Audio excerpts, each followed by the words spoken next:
We are populists in the state of Missouri.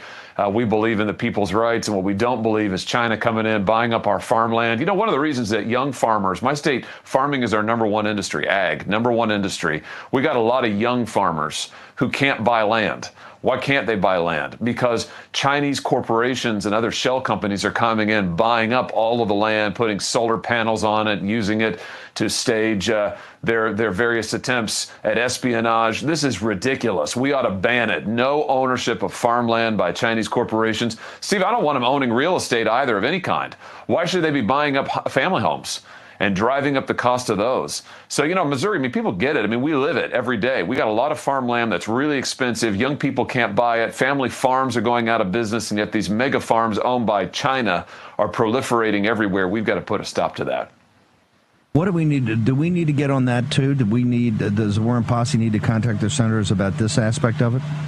Yeah, absolutely. We need a law that out and out bans Chinese ownership of farmland in the United States. I think we ought to, again, make it even broader. I think it ought to be all real estate, single family homes. Why should Chinese corporations be able to buy up our land, buy up our homes? And it's time that the Senate acted on this. I mean, we need to codify this into law, and then we need the Justice Department to go out there and enforce it strictly, enforce it with the full, everything they've got, you know, put everything behind it.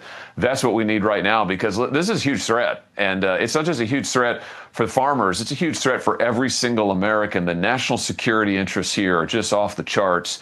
And it's a basic sovereignty issue. You know, are we going to be a sovereign nation? If you can't own your own land, you're not a sovereign nation. If your own people can't buy land in their own country, you are not a sovereign nation. That's what we're up against right now.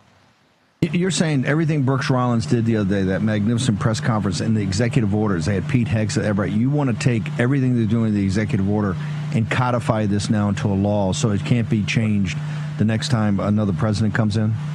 You got it. That's it, 100%. That's what we need to do. Make it permanent, make it statutory, write it right into the United States Code so that it can't ever be undone except for another act of Congress, and then you can see every person who's voting to undo it. We need to make this permanent protection for the American people.